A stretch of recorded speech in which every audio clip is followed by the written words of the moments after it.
persiapan sebelum Idul Adha. Ya, bagi semuanya. Saya baca sambil terangkan sedikit atau dibaca saja? Baik, sambil terangkan sedikit ya, sedikit saja. Baik. Ini saya baca dulu. Satu, persiapan sholat ya. Persiapan sholat untuk tanggal 10 itu, ya, pertama, mengenakan pakaian terbaik disertai wewangian. Ya. Hadisnya riwayat Hakim di kitab Al-Mustadrak nomor hadis 7560. 7560. Langsung dari cucunya Nabi sallallahu alaihi wasallam, Al-Hasan. Ya. Beliau menyampaikan, qala haddatsana qala amarana Rasulullah sallallahu alaihi wasallam fil 'idaini an nalbasa ajwada ma najid wa an natatayyaba bi ajwada ma najid wa an nudhhiya bi asmana ma najid. Fokus. Telah memerintahkan kepada kami datuk kami, Rasulullah sallallahu alaihi wasallam, kakek kami, Rasulullah sallallahu alaihi wasallam, di setiap 2 hari raya. Di Idul Fitri, Idul Adha. Apa perintahnya? Ada yang umum, ada yang khusus untuk Idul Adha saja. Di antara yang umum, annal basa ajwada ma najid, untuk mengenakan pakaian terbaik yang kami bisa dapati. Yuk buka. Kalau mau siapkan dari sekarang. Itu sunnah. Ingat sunnah. Dan sunnah untuk Idul Adha, ingat 10 hari pertama pahalanya senilai jihad fi sabilillah. Antum pakai pakaian bagus Idul Fitri ada pahala. Tapi ketika Idul Adha masuk kategori hadis tadi. Bukan cuma dapat pahala biasa, bisa senilai jihad tuh. Cari pakaian terbaik. Kalau bisa ikhtiar dari hari ini. Bismillah. Ya, tidak harus mahal, yang paling halal. Yang paling halal. Cari yang terbaik, yang paling halal. Bismillah, dapati itu. Kenakan. Wa anna tatayyaba bi ajwada ma najid. Kenakan wewangian, parfum untuk laki-laki. Sunnah.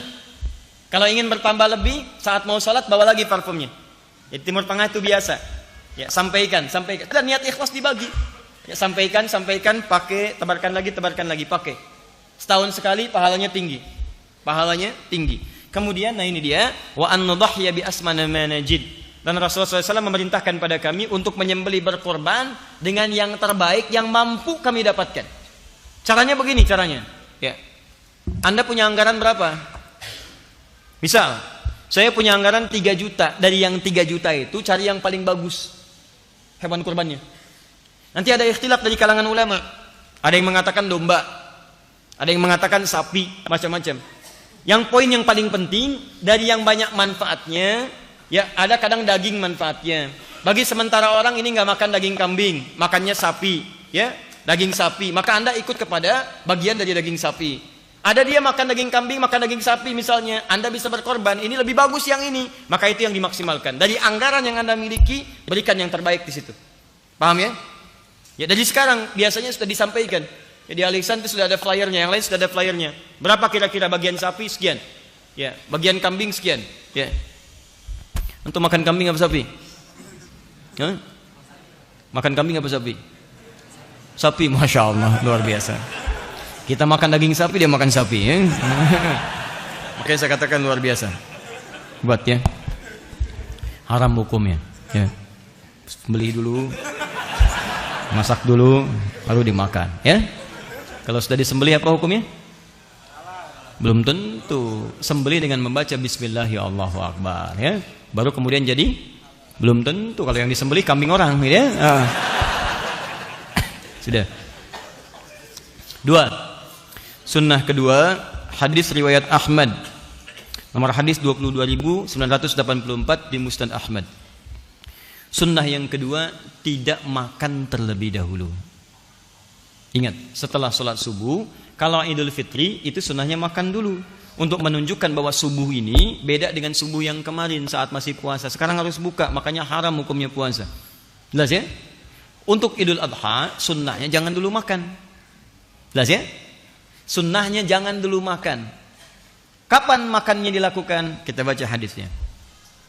Kana Rasulullah sallallahu alaihi wasallam la yaghdu yaumal fitr hatta ya'kula wa la ya'kulu yaumal adha hatta yarji'a fa ya'kulu min udhiyati. Adalah kebiasaan Rasulullah sallallahu alaihi wasallam, beliau makan dahulu saat akan menunaikan Idul Fitri. Ba'da subuh makan, berangkat Idul Fitri. Tapi saat Idul Adha beliau tidak makan terlebih dahulu hatta yarji'a. Hatta yarji'a. Lihat sini. Hatta harful ghayah, menunjuk pada tujuan. Ghayatun. Ya. Misal, ana urid adhhab ila Jakarta hatta al-Istiqlal. Saya pengen pergi ke Jakarta sampai ke Istiqlal. Tujuan paling akhirnya Istiqlal. Jadi kalau sudah ada hatta, ini menunjukkan sampai ke tujuan. Ya. Sampai pulang, tujuannya ke pulang dari sholat Id. Jadi kalau sudah selesai sholat, mendengarkan khutbah Idul Adha, Anda pulang. Baru sunnahnya Anda makan. Tapi ingat, yang paling menarik adalah dalam kalimat pulang itu diikutkan fi'il mudhari nih. Ini yang paling indah. Ada ya di depan kata kerja aslinya. Ya rji'a, hatta yarji'a. Ya ini menunjukkan 3 makna, 3 arti. Kalau dalam bahasa Inggris present, continuous, dan future. Ya. Sekarang, kini, terus berlangsung, continuous, terus, atau future, yang akan datang. Kalau diartikan konteks ini, sampai pulang, bisa diartikan sampai pulang itu dalam konteks pakai ya ini, sekarang, sedang pulang. Maksudnya belum sampai rumah nih. Ya, di perjalanan misalnya Anda lapar. Kalau yang penting sudah meninggalkan tempat, di jalan Anda lapar, silakan makan. Kalau Anda sholatnya dekat rumah, komplek Al Ihsan ini, PTM, PJS, kemudian Greenview, sholatnya di lapangan depan sini. Begitu selesai nyampe rumahnya dekat. Tapi kalau antum dari Bekasi sholatnya di Istiqlal, ya belum tentu cepat nyampe rumah. Di jalan misalnya sudah terasa lapar, ya boleh antum makan di jalan, tidak ada masalah. Tidak ada masalah, silakan. Ya, jadi tidak apa-apa bekal misalnya di mobil. Kemudian jangan makan dulu sampai selesai sholatnya, dengarkan khutbah Idnya, pulang misalnya di jalan sudah mulai terasa. Apalagi misalnya buka siaran radio, status sudah mulai muncul, gambar-gambar bertebaran, sedang makan ketupat, ya, dan sebagainya. Sementara Anda belum nyampe rumah. Ya, miss call sudah banyak, status sudah dibuat. Ketupat hari ini rasanya begitu pahat, ya kan? Antum belum makan, merasa nggak enak. Jangan tunggu sampai kemudian nyampe rumah. Boleh sekarang, silahkan nikmati. Yang penting status pulang. Udah selesai. Jelas? Di jalan boleh bekal. Ya, awas jangan dilarang. Anak-anak Anda mungkin ikut ke Istiqlal. Usia 6 tahun, 7 tahun. Mah lapar mah, tahannya nak ya. Ini sunnah. Sampai rumah, sunnah. Sunnahnya boleh makan. Atau misalnya terus berlangsung. Mau dekat ke rumah, lapar banget gak bisa tahan, boleh. Atau sampai di tujuan, sampai di rumah, silahkan makan. Tidak ada masalah. Mana ambil yang paling mudah. Ya, adapun sunnah Nabi kalau bisa dilakukan, ya, hatta yarji'a fayakulu min udhiyatihi, sampai pulang ke tempat tujuan, kemudian yang pertama beliau makan adalah hasil sembelihannya. Hasil sembelihan. Jadi kalau mau makan yang lebih sunnah lagi, pertama kali dicicipi adalah daging hewan kurban yang telah kemudian disembelih dan telah dimasak terlebih dahulu. Ya. Awas jangan salah mengartikan. Anda baca terjemahan, oh Nabi makan adalah hasil sembelihannya. Masya Allah, sunnah Nabi sembelih. Bukan begitu ya, masak dan seterusnya.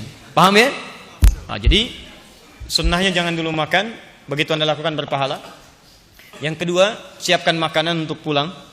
Dan kalau bisa, kemudian yang pertama dimakan adalah hasil sembelihan yang telah dimasak terlebih dahulu. Makanya nanti, kenapa disebut udhiyah dari kata duha? Kalau bisa waktu duha itu, mohon izin teman-teman, itu sudah menyembelih.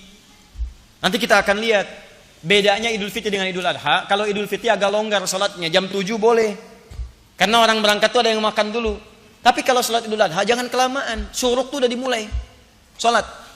Ya, jadi begitu naik masyrik, lewat satu tombak udah lewat. Ya, kalau sekarang udah 6 lewat 2 menit. 6 lewat 2 menit. Boleh geser dikit 6.15 misalnya. Sunnahnya tuh langsung sholat mulai. Sehingga setengah 7 udah bisa motong. Dari motong ini ada sebagian yang dimasak dan sebagainya, kemudian Anda bisa nikmati. Kenapa disebut udhiyah? Disembeli di waktu duha. Di awal duha itu kalau bisa nyembeli. Jelas ya? Jangan terlampau lama. Anda kerjakan Idul Adha misalnya sholatnya jam 7 itu kelamaan. Nah, itu sunnah. Ya, awas hati-hati, kelihatan sederhana tapi penting. Kemudian minas sunnati an takhruja ila al-'idi masyiya, termasuk sunnah berangkat ke tempat ini dengan berjalan. Berjalan. An Ibnu Umar annahu kana yakhruju fil 'idaini min al-masjid fayukabbiru hatta ya'ti al-musalla. Berjalan sambil takbir. Sunnah. Bil takbiran. Bahkan masuk nanti hari Ahad, ya tanggal 1 sampai ke tanggal 10 itu boleh bertakbir. Kalau Idul Fitri itu nanti di akhir-akhir dia Ramadan. Begitu sudah selesai akhir Ramadan, maghrib datang, kemudian muncul awal Syawal, Anda bertakbir. Tapi kalau Idul Adha, Anda bisa mulai dari tanggal 1 Dzulhijjah. Allahu Akbar, Allah, untuk diri pribadi boleh. Ya, tapi kalau Anda ingin berjamaah macam-macam, ingin lebih keras lagi, silahkan. Kapan waktunya? Saat Anda mulai berangkat itu di awal-awal Idul Adha, setelah salat subuh, boleh silahkan. Ke tempat salat, boleh. Itu sunnah. Teman-teman sekalian, saya tegaskan ya sekali lagi. Beribadah di negeri kita, alhamdulillah, itu dilindungi oleh undang-undang. Jadi kalau kita bertakbir, itu undang-undang menjamin. Pasal 29 ayat 2. Negara menjamin kemerdekaan tiap-tiap penduduk untuk memeluk agamanya masing-masing dan beribadah menurut agama dan kepercayaannya itu. Dijamin oleh negara. Di takbir bagi kita itu ibadah. Idul Adha itu ibadah. Takbir dalam Idul Adha itu paketnya ibadah. Jadi kalau malam-malam pengen takbir, dijamin undang-undang. Kalau ngelarang takbir, dia melanggar undang-undang. Boleh silakan, hidupkan, ramaikan. Itu syiar. Itu syiar. Perkenalkan kalimat Allah dengan cara-cara yang baik. Allahu Akbar, Allahu Akbar. Dan saat berangkat sholat, keluar. Kalau bisa kompak deh. Teman-teman ke satu tempat, kita keluar bareng-bareng. Itu luar biasa syiarnya. Begitu keluar sama-sama, Allahu Akbar, Allahu Akbar. Datang ke satu tempat, itu suasana keislamannya akan terasa lain. Saya perhatikan tuh jarang dipraktekkan. Keluar biasa aja, bahkan ngobrol. Kamu kurban berapa? Sapi. Kamu unta? Masya Allah. Unta dari mana? Unta yang mirip sapi, namanya si unta. Cuma ngobrol nggak ada karuan. Kenapa nggak takbir jalan? Itu sunnah. Pahalanya besar. Pahalanya bisa senilai dengan jihad. Berangkat bareng. Jalan sambil berjalan. Nah, jalan yang dimaksud ini jika tempat sholatnya dekat dengan kediaman antum. Sholatnya di depan sini di lapangan, tinggalnya di sana, jalan. Tapi kalau antum tinggal di Bekasi pengen sholat ke Istiqlal, jangan maksa. Begitu sholat subuh jalan ke Istiqlal, nyampe sana bubar. Baik. Karena Nabi sallallahu alaihi wasallam idza kharaja ila al-'idaini raja'a fi ghairi at-tariq alladhi kharaja fi. Pulang ngambil jalan berbeda. Misalnya jalan ini dari sini, pulangnya lewat jalan yang lain. Apa faedahnya? Pertama, supaya kalimat takbir menyebar. Semua orang mendapatkan bagiannya. Yang kedua, bagian dari silaturahim. Begitu lewat, melewati rumah berbeda. Ya, bisa bermusafahah, bisa menyebarkan kebaikan dan sebagainya. Bahkan mungkin tetangga Anda non muslim lewat, tebarkan kebahagiaan. Sampaikan, ya. Ajak, ada risalah di dalamnya. Allahu Akbar lewat, salami dia walaupun dengan senyuman, berangkat lagi dan seterusnya. Itu dakwah. Jika memang ada alternatif untuk jalan yang berbeda. Kalau jalannya buntu, jangan maksa. Saya serius. Ini tempat sholat, ini jalan Anda, sini buntu, di tembok begini. Jangan maksa. Begitu selesai mau naik tembok. Wah. Apalagi ngapain? Sunnah Nabi. Wah, sunnah Nabi. Dia yang salah, Nabi yang jadi sasaran. Penunaian sholat dilangsungkan di awal waktu, di waktu yang luas dari proses penyembelihan hewan kurban. Jadi tolong dilakukan ya. Dari Jundub inda Ahmad Ibn Hasan al-Banna fi kitab al-Adhahi qala kana an-nabiy sallallahu alaihi wasallam yusalli bina yaum al-fitri wasyamsu ala qaidi ramhin wal adha ala qaidi ramhin. Nabi itu kebiasaannya mengimami kami kalau Idul Fitri 2 tombak. Tadi ada jeda. Kalau Idul Adha matahari 1 tombak. 1 tombak itu ukuran salat syuruk. Sekarang jam 6:02 sudah syuruk. Apa itu syuruk? Matahari melewati masyrik. Apa itu masyrik? Tempat terbit. Di begitu terbit, di posisi terbitnya terlarang ibadah. Begitu lewat dari situ, pergeserannya disebut dengan isyraq. Posisinya disebut dengan syuruk. Kalau sudah syuruk, itu masuk awal duha. Nabi biasa mengimami di awal duha. Sunnah Nabi, Anda kerjakan persis seperti itu, pahala buat Anda. Jelas ya? Jadi kalau bisa teman-teman DKM untuk Idul Adha, berikan selebaran. Sampaikan kita akan sholat di awal waktu, lebih awal. 6:04 sholat. Selesai, khutbah nggak usah terlampau lama. Ya, 6:30, 6:45 selesai. Begitu selesai, sembelih. 7:04 sembelih. Jam 10 selesai, 11 selesai. Tuntas itu. Bahkan hewan pertama sembelih sudah selesai masak dan sebagainya, bisa makan lebih awal. Sunnah Nabi. Ya, kelihatan sederhana tapi ini penting dan ini akan berdampak pada bagian-bagian yang lainnya. Dilangsungkan di tempat luas dan terbuka kecuali ada halangan, lapangan. Ya, karena yang datang bukan cuma orang sholat. Perempuan-perempuan yang haid boleh datang. Walau dia tidak sholat. Maaf ya, walau dia tidak sholat. Kalau nggak punya jilbab, berikan, bantu. Saya bacakan hadisnya. An Abi Sa'id Al-Khudri radhiyallahu ta'ala anhu qala kana Rasulullah sallallahu alaihi wasallam yakhruju yawmal fitri wal adha ila al-musalla fa awwalu shay'in yabda'u bihi salat thumma yansarif fa yaqumu muqabila an-nas wan nasu julusun ala sufufihim fa ya'idhuhum wa yusihim wa ya'muruhum fa in kana yuridu an yaqta'a ba'than qata'ahu aw ya'muru shay'in aw amara bihi thumma yansarif. Pertama, Nabi senantiasa memimpin masyarakat menunaikan salat, itu tidak banyak bertele-tele. Ya, mengumumkan, ayo salat, berangkat ke musalla. Musalla itu tempat lapangan luas. Kalau ada kendala, hadis berikutnya dari Abu Hurairah, seperti hujan dan sebagainya, diarahkan ke tempat kemudian yang ada naungannya, seperti ke masjid dan sebagainya. Ingat, yang disebut musalla itu tempat luas. Kalau masjidnya lebih luas daripada lapangan, salatnya di masjid. Misal Masjid Nabawi, Masjid Nabi, lebih luas dari lapangan di sana, maka salatnya di masjid. Masjid Al-Haram lebih luas dibandingkan dengan lapangan yang ada, salatnya di situ. Kalau masjid antum tidak menampung jamaah, ya terlebih ada kalangan yang tidak salat misalnya yang lain, maka lapangan digunakan. Tapi kalau hujan, maka kembali beralih ke masjid. Jelas? Kemudian Nabi melangsungkan khutbah, kalau ingin memerintahkan sampaikan perintah.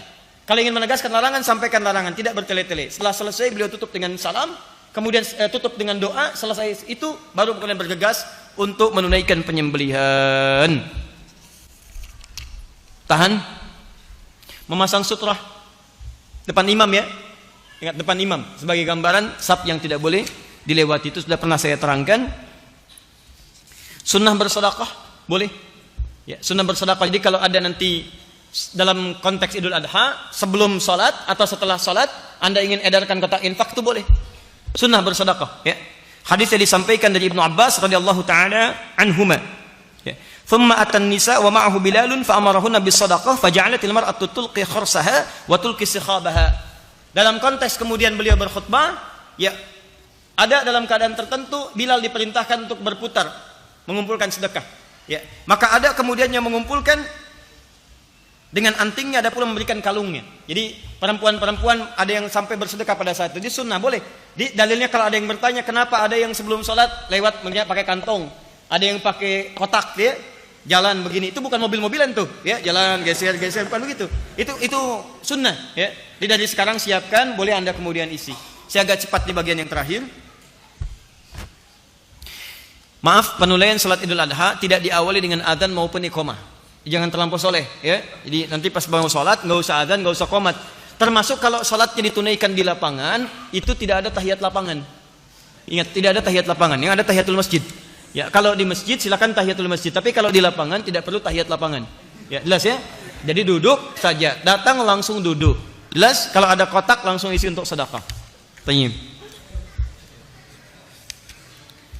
Menunaikan salat sebanyak 2 rakaat selanjutnya sudah dipahami dengan baik, dan pada akhirnya saya ingin sampaikan, insyaallah semua materi yang disampaikan termasuk hikmahnya, apa kesan Idul Adha itu. Maaf, terakhir saya ingin tutup sebelum kita berpisah.